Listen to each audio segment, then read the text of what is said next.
The Guardians, Path of Ascension, by Bruce R.F. Chapter 8, Inertia.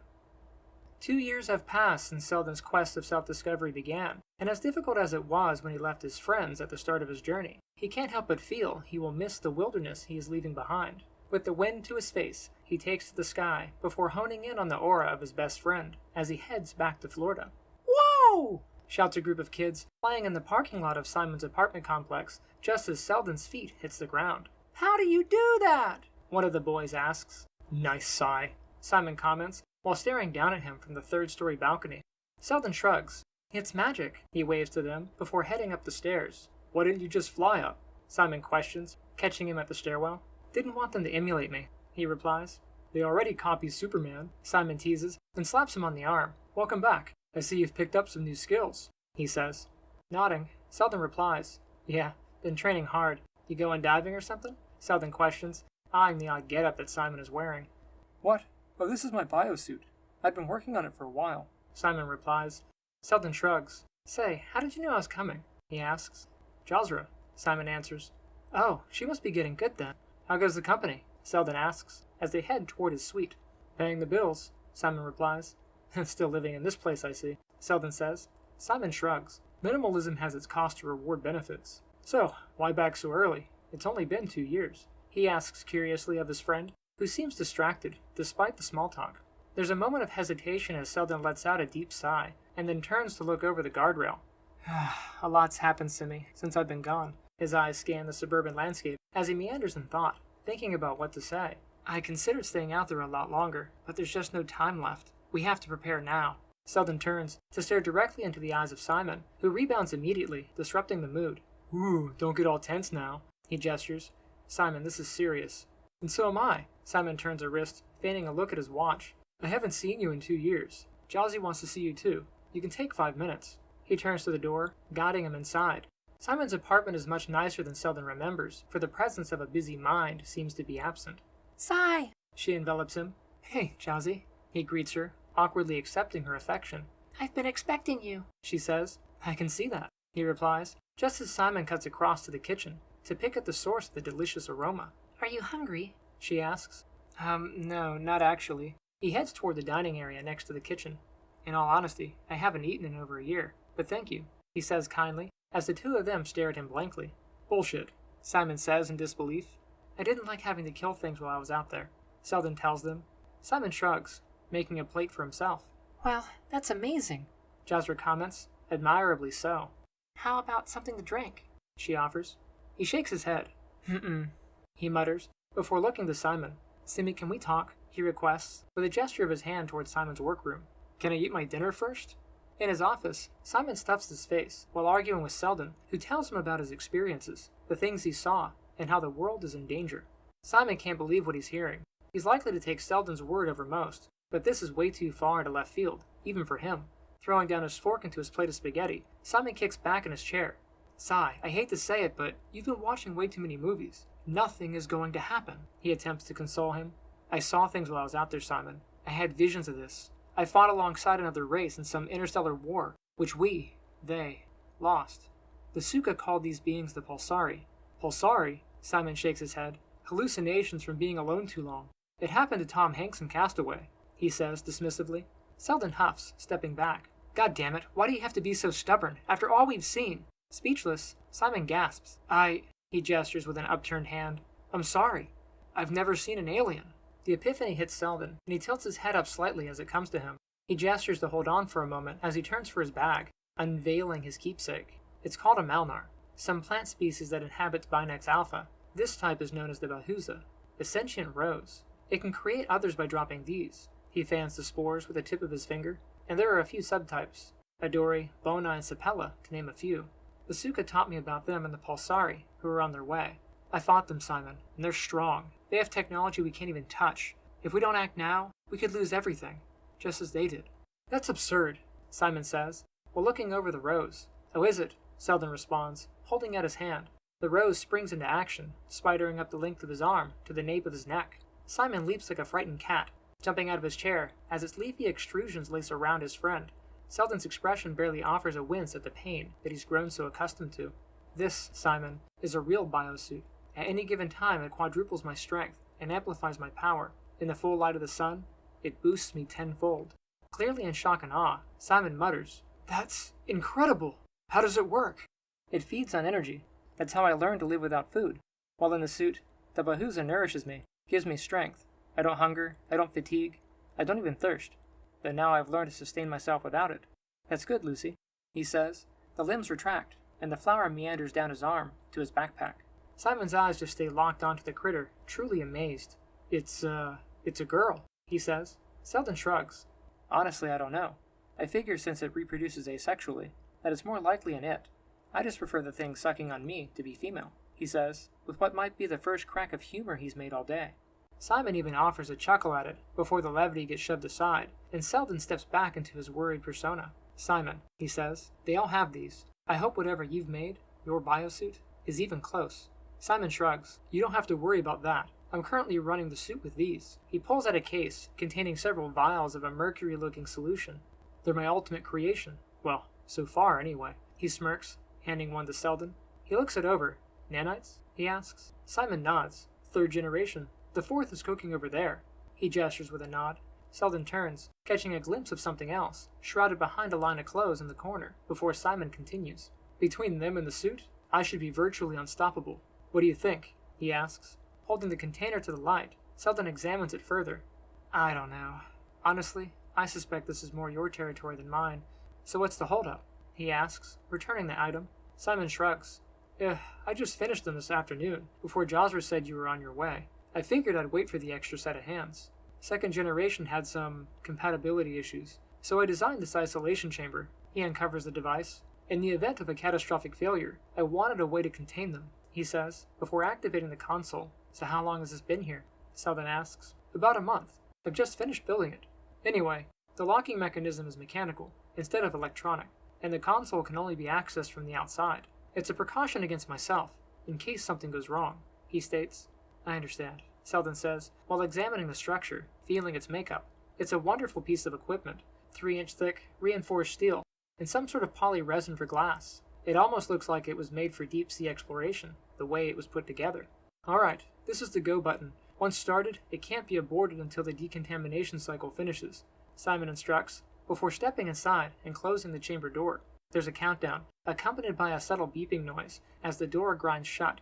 The sound of a suctioning system fires off next, as the chamber pressurizes. Simon then hits the call button. Alright, Sai, whenever you're ready. Trusting his friend, Seldin sets caution aside, as he hesitantly extends a finger to the control panel and presses the button.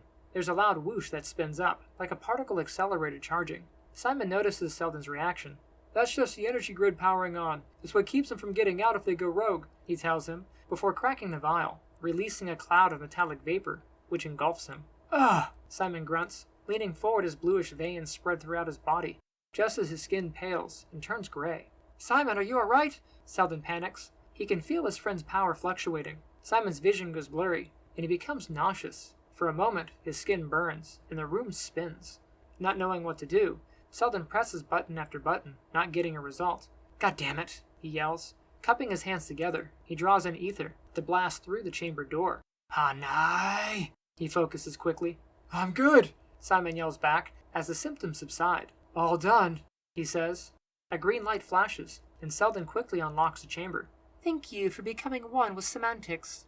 The computerized feminine voice pleasantly chimes. Man, I'm so pumped, Simon exclaims. Seldin gives him an odd look. You're gray, he says.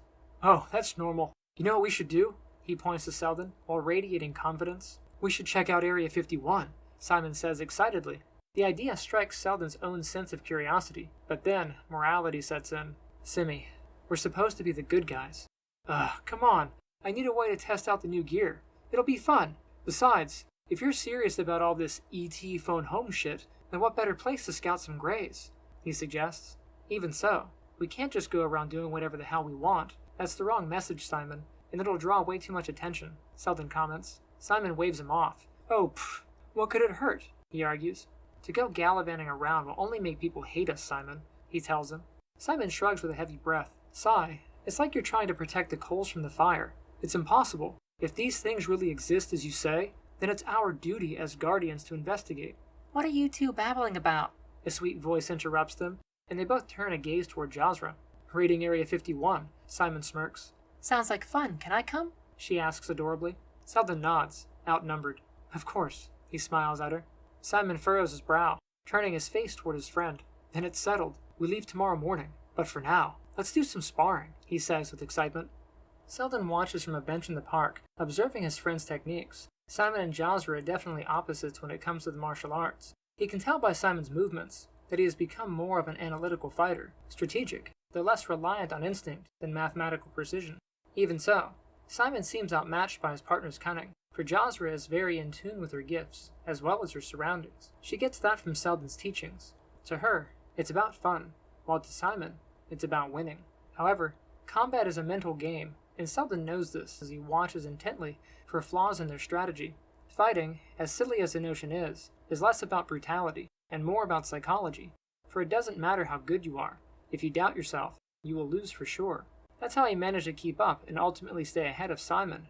Growing up, he knew that if he held on just long enough, his friend would eventually give up. It's rather disheartening when your opponent laughs in your face after you've delivered your most powerful attack. Self-defeat defeats us all. That is the very thing that Jasra is doing to Simon. She's definitely not as fast as him, nor anywhere near his strength, but mentally, she's on par. Using her ability of time, she looks ahead, 5, 10, even 15 moves, just enough to throw off his game. Seldin can feel it, the way the air frills and space twists, every time she peers into the future, as if the action itself tickles the very energy needed to engage. It's amazing, simply amazing.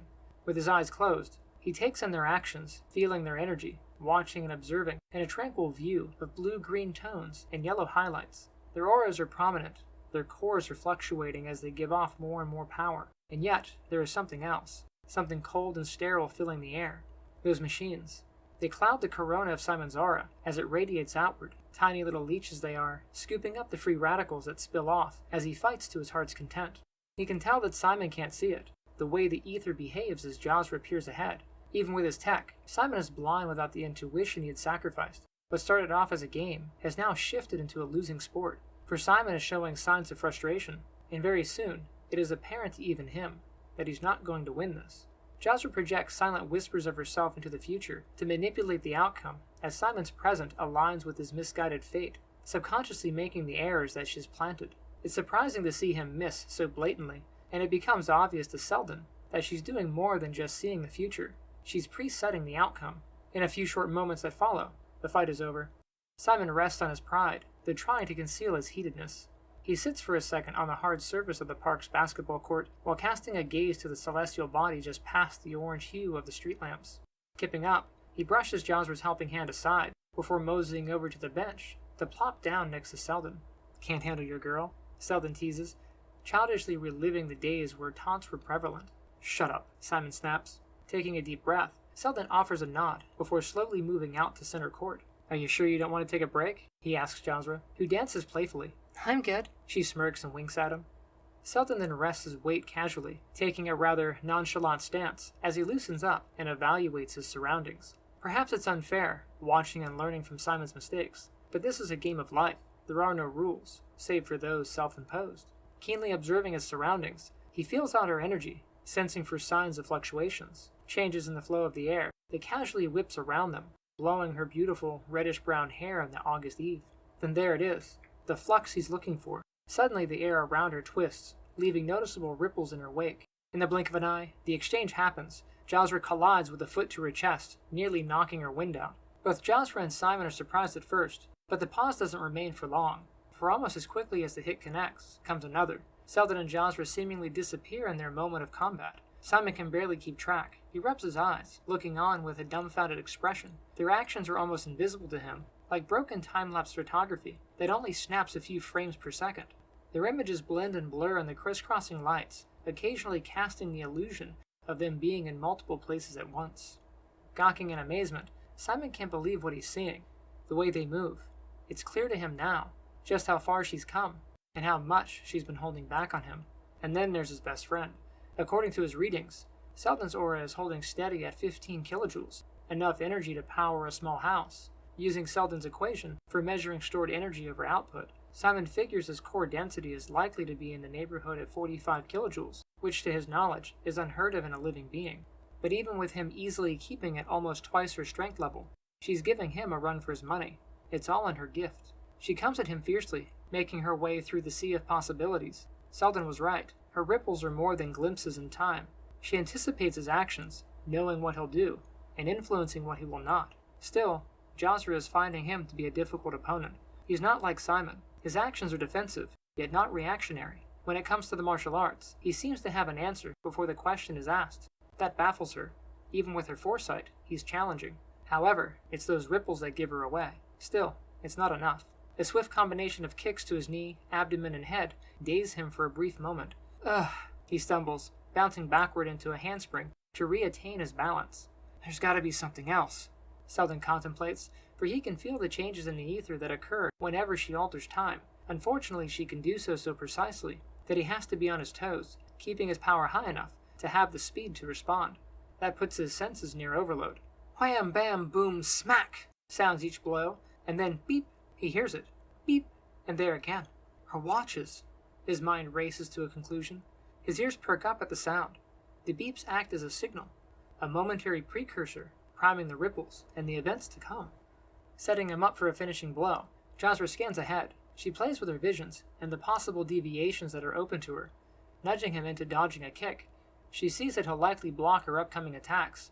Following the kick, if she jabs, he'll block with his left arm and return with a low uppercut to her sternum.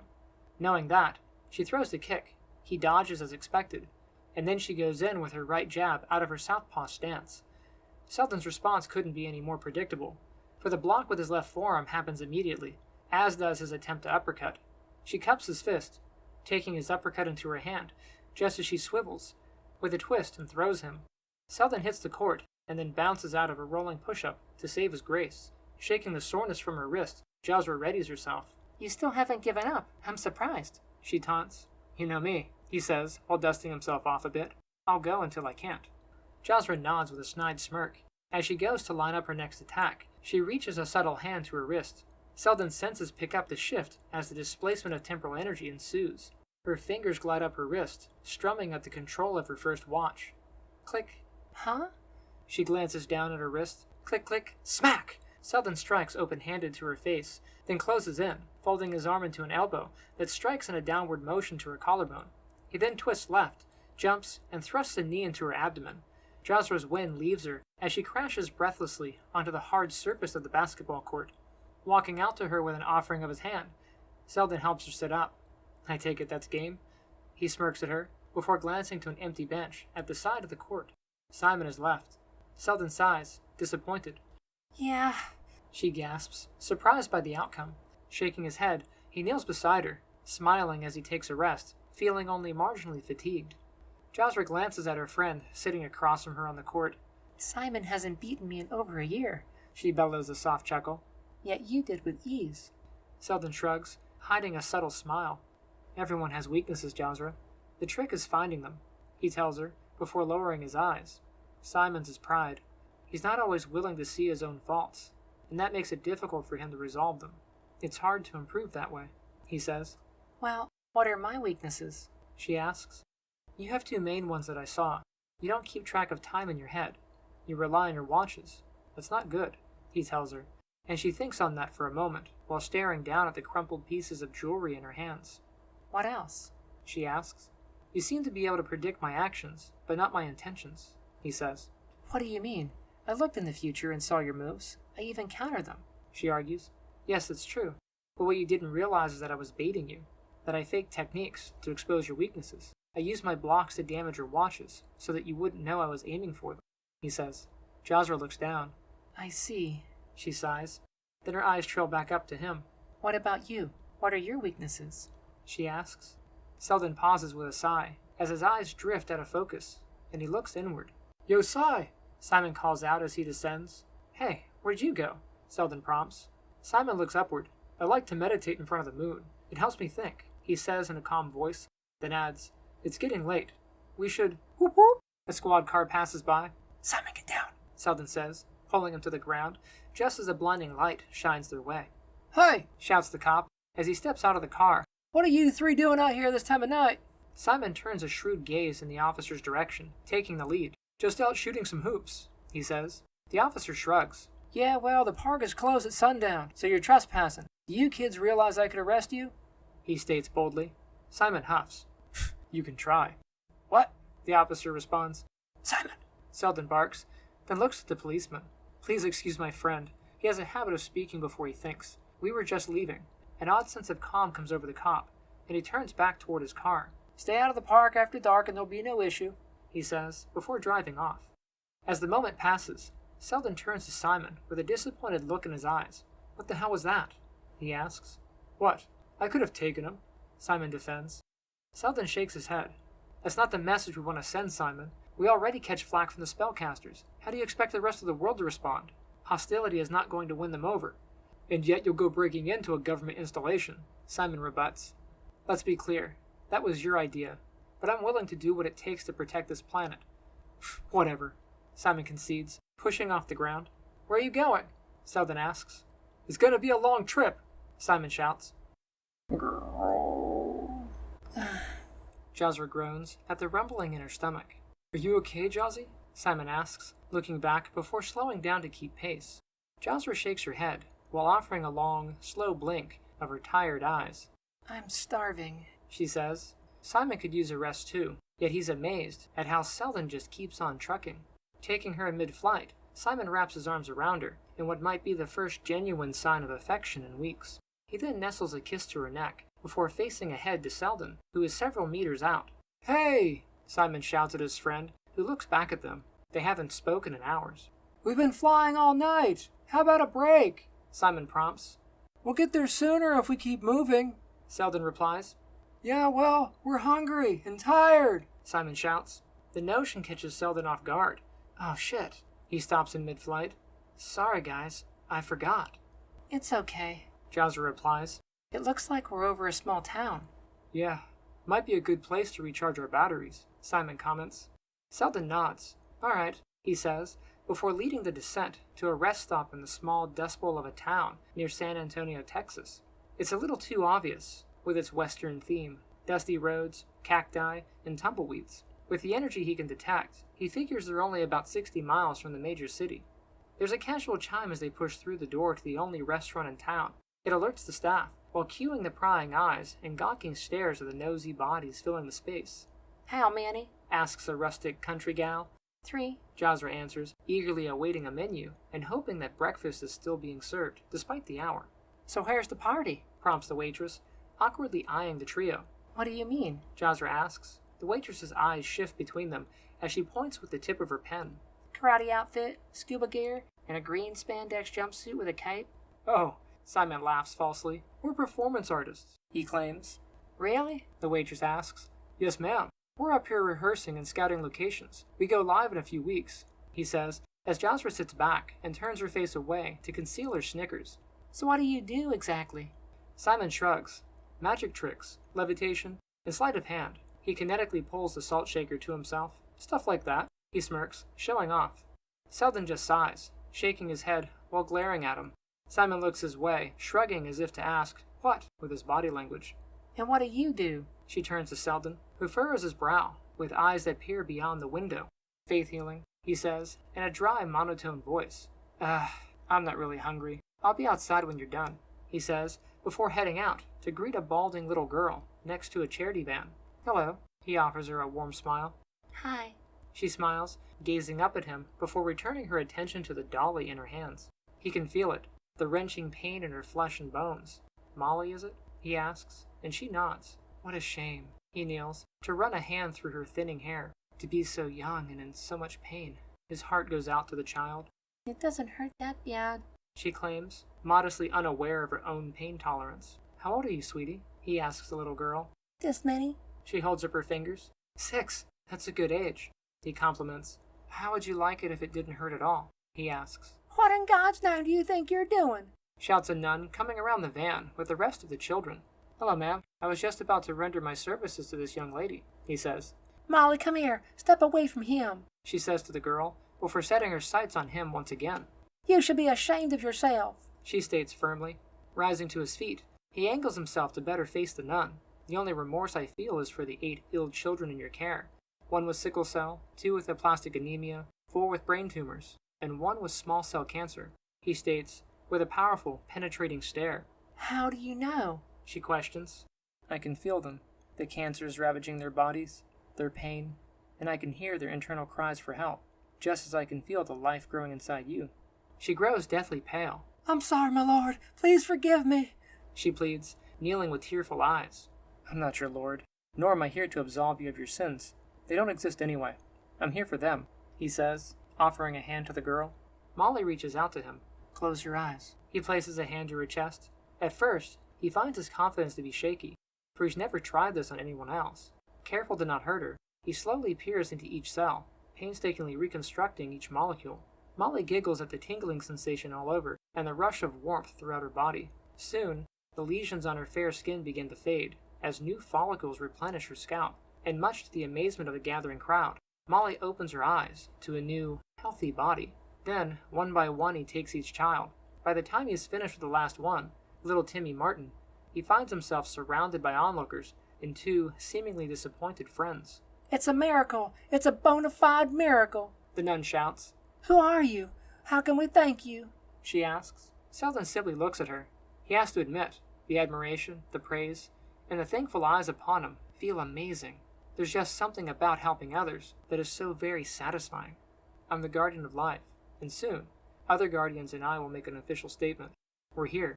Please, spread the word," he tells her, before casually pushing off the ground, slowly lifting to a height above the crowd. "Let's go." He gestures with a tilt of his head westward.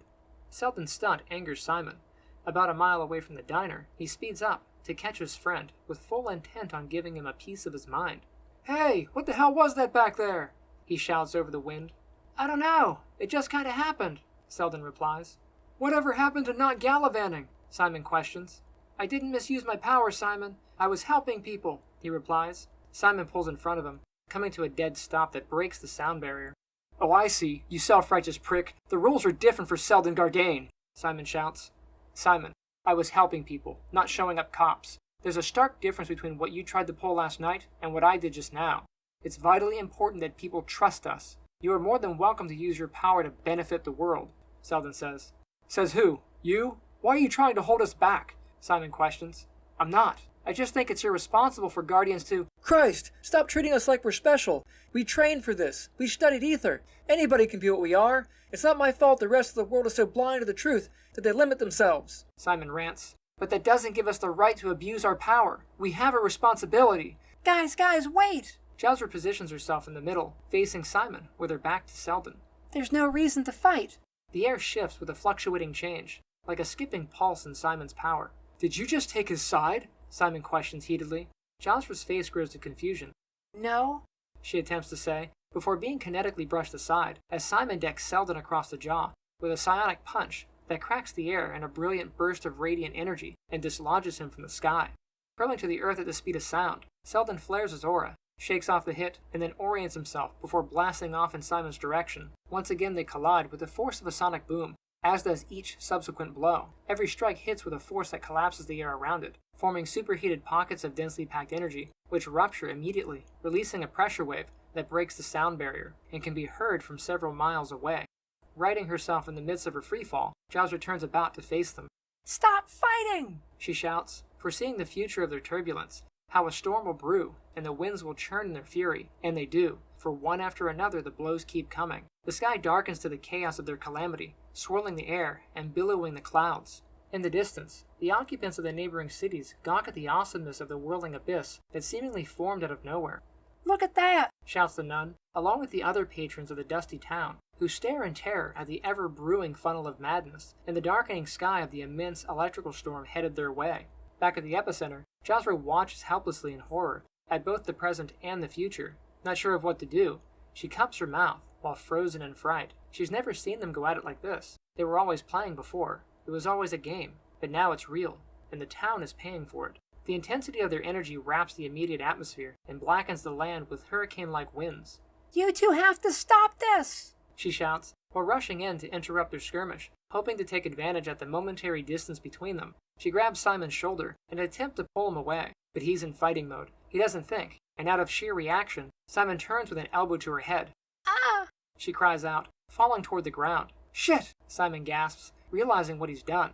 The action itself enrages Seldin, who in that moment loses the shield of his focused, calm exterior. He maxes out, catches Jasra, then charges back towards Simon in a blind fit of rage. They wrap up, as if to grapple in midair, as they spiral in all directions before aiming for the ground. They break away just before they hit, touching down forcibly on the desert road before charging at each other once again. The two go at it, trading blow for blow, with Seldin taking damage as his body heals, and Simon's suit feeding off the force of his enemy's strikes. They stand equal, an unstoppable force pitted against an immovable object, locked in a stalemate. Seldin strafes, taking out Simon's left leg with a stopping hook kick to the back of his calf. It drops him to his knees, just as Seldin follows up by clasping his hands together, pulling Aether, but before he can release the blast, Simon flicks his wrist, turning it upright, while showering Seldin in a gray cloud of microscopic machines. The nanites get to work, burrowing into his flesh. Seldin flails, exhaling with flared nostrils to expel the ones that rode his breath. Hopping to his feet, Simon closes a fist to squeeze his enemy in a debilitating plume of artificial life that brings him to his knees. Trying desperately to hold himself together, Seldin fights internally. Watching in his mind's eye, he can see them, the tiny little things ravaging his body. They meticulously invade his cells, like a synthetic virus, unraveling each molecule. But soon, Seldin's fear fades, for it doesn't hurt the damage they're doing. And in turn, he reinserts the atoms they remove with the ease of his mind, as if to tease them. His cells start to rebuild, while his body is adapting, feeding off the ether. Even with his heart stopped and his lungs frozen, Seldin finds himself fully conscious. It is in this moment that he realizes, given how benign his own flesh seems, that maybe, just maybe, he doesn't need a body at all. Am I immortal? He questions the epiphany, before disregarding the presence of the nanites altogether as he begins to rise to his feet. Unfettered by his own demise, Seldin looks out beyond himself, feeling the desperation in the heart of his childhood friend, while catching a glimpse of the need in his eyes. How do I gain from winning? He asks himself, then casts a glance to Jasra, who looks lost in her sight. She blinks, coming back from wherever she was in that glimmering moment, to offer him a shake of her head. Seldin's eyes then fall center, as he releases his own pride, dropping to his knees once again, letting them take him. His skin grows pale, then gray. He gasps, stiflingly, before clutching his throat as he collapses. Simon, release him! Jasra pleads, begging for her boyfriend to come back to his senses, for his rage has deafened him. It takes several attempts to get through, but then, as his fury starts to calm, the sight of his best friend crumpled before him frightens him. Sai! He yells anxiously, hurrying his best to undo the will of his machines. Jasra, help me! He begs her, while lifting him up to pull the nanites out of him. Dear God, what have I done? He lets out a genuine tone of concern. I told you to knock it off! She scolds, while offering a helping hand. I'm alright, Seldin gasps, forcing himself to sit upright. You guys, the storm! You have to stop the storm! Jasra points. Shit! Simon looks eastward, at the immense vortex heading in the direction of the town. I'm on it! Seldin leaps, taking off at blinding speed. Then goes Simon, and then Jasra, trailing behind. With terror in the streets, the people of the dusty town frantically scurry about, as the increasing speed of the wind begins to envelop their surroundings. Sand blows heavily in all directions, blasting the hell out of everything, while scouring the paint-off buildings, cars, and street signs. The intensity of the storm is just maddening. It's incredible, and still, it's picking up speed. What had spawned from their chaos has grown into a self-sustaining beast of insanity, like a hurricane on dry land, with no signs of subsiding. The storm's pull tugs at them. Seldin can hardly believe it himself, how quickly it has gained strength, and the sheer magnitude of its power. Simi, are you seeing this? He shouts back, despite the wind. Yes, the storm seems to be thriving off the heat of the desert floor. Combined with the sheer winds, it's a perfect low-pressure system. But there's no water. I thought hurricanes needed water. It has sand, Seldin replies, then looks to Simon. Simi, any ideas on how to stop this thing? He shouts. Well, I can try to stabilize the airstreams above the clouds, but we'll need something to disrupt the low-pressure system at its center. Can you throw another one of those beams? Simon requests. Seldin nods.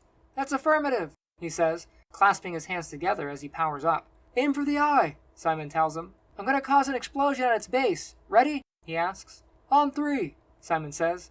1, 2, 3! They yell in tandem. Simon releases a flood of nanites into the air. They move quickly over the canopy of the storm, while circling in a clockwise direction to disrupt the steadily flowing wind. At that same moment, Seldin unleashes an immense beam of raw energy that punches through the wall of the hurricane and erupts in a massive explosion at the storm's center. The disc-shaped mass of the whirling clouds mushrooms upward as the counter-twist of the air collapses the storm in on itself. Yes! Ha! Take that, you bubble of festering heat! Simon gloats. There's a sudden rush of wind around the collapsing vortex, which spirals rapidly in a counterclockwise direction as the vacuum created by the explosion equalizes, drawing in everything around it, Seldin included, who is the closest to the storm. Oh shit! It rips him out of the sky and into the whirling funnel as the storm spirals outward, becoming even greater than before. Psi! Psi! Jasra and Simon yell, barely escaping the pull of the vacuum. Seldin can hardly see a thing within the hurricane. The clouds are densely packed with sand and other debris, including wooden shards, barbed wire, and cacti, which shred him as they hit. Even at nearly full power, Seldin struggles to break free, but the adventure doesn't last for long, as everything that is sucked in is spat out just as quickly. He hits the pavement within seconds of being pulled into the storm. Psi! Simon howls, darting to the ground to aid him. The storm is heading to San Antonio, he says. Seldin hops to his feet. Damn it! He shouts angrily, while looking himself over to assess the wounds as they close. I'm done with this. It's just a cyclone of energy. All I have to do... He thrusts his hands forward, reaching out toward the storm. No! Jasra grabs his shoulder. You can't just rip it out of the sky. That's too much energy! She yells. Then what the hell do you suggest? He snaps. Wait, I've got an idea. Simon turns to them. Jasra, how much time before it hits the city? He asks. About 5 minutes, she says, and then Simon turns back toward the rumbling swell of dust. He readies himself, then takes to the air. In a flash, it's over. The wind's calm, and the storm ceases. Simmy, what did you do? Seldin asks, stunned. I didn't do anything, Simon replies, barely off the ground. Then who? Jasra looks between them when, Hey guys!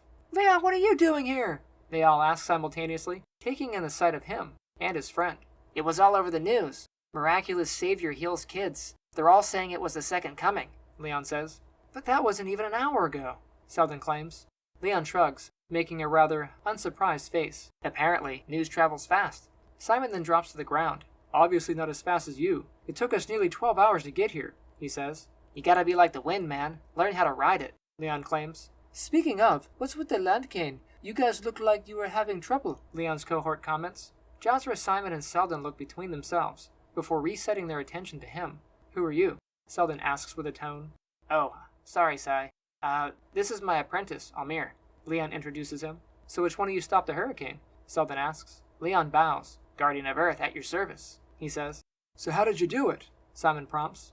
Like I said, Leon holds out a hand that turns to vapor, then back again. You gotta be like the wind. Oh, whoa! He stumbles back, collapsing to the street. They all look at him. Are you okay? Jasra extends a hand, and then her eyes grow wide at the sight of his cement-like legs. She freaks out, and then backs away. It's okay. I'm okay, he starts to explain. I can become one with any of Earth's elements, it seems. But sometimes my control is, well, flaky, Leon says, reshaping his feet, before taking the assistance of Simon, who helps him up. You, okay, Jazzy? Leon asks. Mm-hmm. She nods. So what are you all doing out here anyway? Leon asks. Simon swallows down a smug chuckle. We're gonna raid Area 51, he says. Oh, no way! Leon looks to Almir for a second, then back to the gang. That sounds like fun. Count us in, he grins. Simon makes a face. Well, 3's a company, 5's a crowd, you know? An elbow bumps Simon's ribs, and he glances to Seldin, who steps past him. We should really get going if we want to make good time, Seldin suggests, as he, Simon, and Jasra prepare for takeoff. Wait, Leon stops them. I know a shortcut. The vantage into the canyon is vast, with a vertical descent so far into the earth that its depths become unseen, shrouded in darkness despite the afternoon sun, and covered with a thick, hazy fog from the Gulf. Now that's a deep hole, Simon comments as he looks down into it. Jasra nudges him playfully, as if to push him over the edge. Hey, he chuckles, clutching at the jump in his chest. Come on, it's this way, Leon says, before jumping from the ridge. Almir follows without hesitation, and as Leon's hand grazes the rocky mouth of the small cave, the others too follow suit. As he enters, there's a rush of cool, albeit musty air coming from the depths ahead.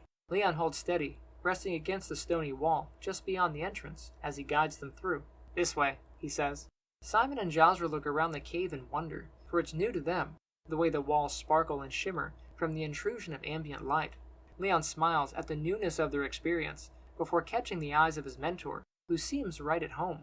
So, where are we exactly? Jasra prompts. They're called Mystic Gates, and they interconnect to junction points all over the world, Leon says. Let me guess, Simon interjects. They're superheated channels of subterranean air currents that follow the movements of the Earth's tectonic plates, right? Leon laughs. You watch way too many movies, he says, as they make their way farther and farther into the belly of the Earth.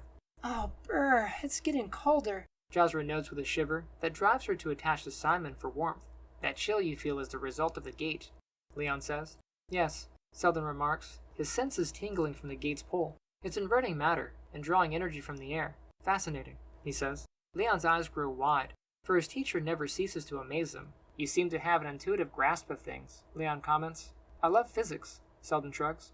All right, you two, get a room, Simon teases, drawing a chuckle from both Jasra and Almir, though Almir is starting to see it too, the reason his teacher always spoke so highly of his own. It's a wormhole, Seldin comments, peering into the mirror-like surface, which partially reflects their side, over what lies beyond. So how does it work? Simon asks. Have you ever heard of quantum entanglement? Seldin responds. Yes, of course, smartass. I meant how do we use it? He rebuts. Leon looks to them. That's easy. You just tell it where you want to go. China, Africa, Indonesia. If you pick a city or a state, it'll get you as close as possible, usually within a few miles, though sometimes a few hundred. It all depends on where the junctions lie, he says. Seldin smirks, offering a snide glare to Simon. You want to try it? He asks. Simon then scans the gate. You first. He gestures to it. Leon then nods to Almir, who turns to the portal and says, Groom Lake, Nevada? The mirror-like finish ripples like water, as the world beyond shapes to their destination. Last one through is a rotten egg, Almir jokes before taking the plunge. Seldin is up next. He takes position before the veil, while Simon ushers him on. A hand to the surface breaks the calm with tides that disrupt the tranquil scene. It's cold to the touch, with a contradiction of warmth that travels up the length of his arm as he eases himself through, purposely taking his time to examine the experience. His face then presses through the plane, like peeking through a sheet of water. A flash of light, then a field of darkness fill his view, as if for a moment he was in space. Then, a sudden pull draws him through from the other side. It's like diving, he realizes, as he crosses the threshold, though surprised by the gravitational whoosh that lands him on his knees. Soon, Simon plops down beside him, and then comes Jasra, who gasps with a shivering shrill, as if doused with freezing water. Did you see it? Seldin asks Simon, with a smile on his face. The stars? He responds with a nod, while warming his girlfriend's icy skin. Whoosh! A rushing sound echoes with the emergence of Leon walking out of the void, seemingly unfazed. How was the trip? He asks the trio. I'm burning internally, but I'm freezing all over, Jasra complains, with chattering teeth. Oh yeah, I'm sorry. I forgot to mention. You're supposed to pump your aura and shield yourself as you go through. It helps with that inside-out feeling, he informs them. Simon shakes his head. Information we could have used yesterday, he retorts. Sorry, it comes naturally to me, Leon says. You also forgot to mention the potential danger, Seldin comments. What danger? Leon asks. When I passed through, the barrier drew energy from me. It's enough to kill a person without our training, he informs him. Leon shakes his head. No, you don't have to worry about that. The gates close when I'm not near them. Simon stands. Speaking of near them, what gives? The gate clearly showed an open field. Why are we still inside? He gripes. Because that would be too easy. Like I said, they get you close. How did you find them? Jasra asks. Leon pauses for a second. Well, this may sound strange, but not long after my power kicked on, they called to me, he says, playfully strumming at the fluidic surface. The others watch as he teases at its pull. He lets out a grunt, before dropping to the floor. Almir and Seldin rush to his aid, yet to their horror, his body is like stone. Lee, what's happening? Seldin asks. It's happening again. Get me out of the cave, he pleads. Out on the arid plains of Nevada, Simon and Seldin set him in a patchy field of grass. Almir and Jasra also offer assistance. That's twice today, Jasra comments. Actually, it's been happening more and more, Almir confesses, despite the glaring look of disapproval from his teacher. What is it exactly? Seldin inquires. Honestly, I'm not sure. Power spikes, dizzy spells. They're momentary lapses in control. It's past now, though, Leon says. And just how long has this been going on? Jasra asks. About a year, he replies. Simon looks to Seldin. I'm not detecting anything, Sai, he tells him. Me neither, he replies. His energy feels normal. Lee, are you good?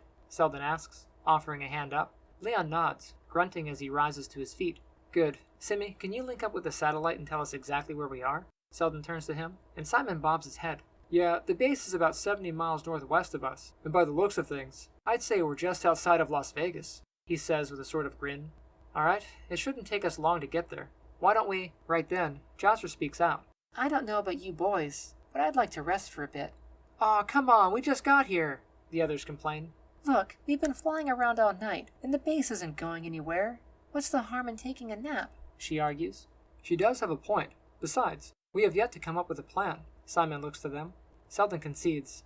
You know, you're right. Okay, Jazzy, you win. Let's get some rest. Then we can focus on a plan. But wait, Almir speaks up. where will we sleep? Seldin turns to him with a plain expression and a light shrug. In the cave, he answers.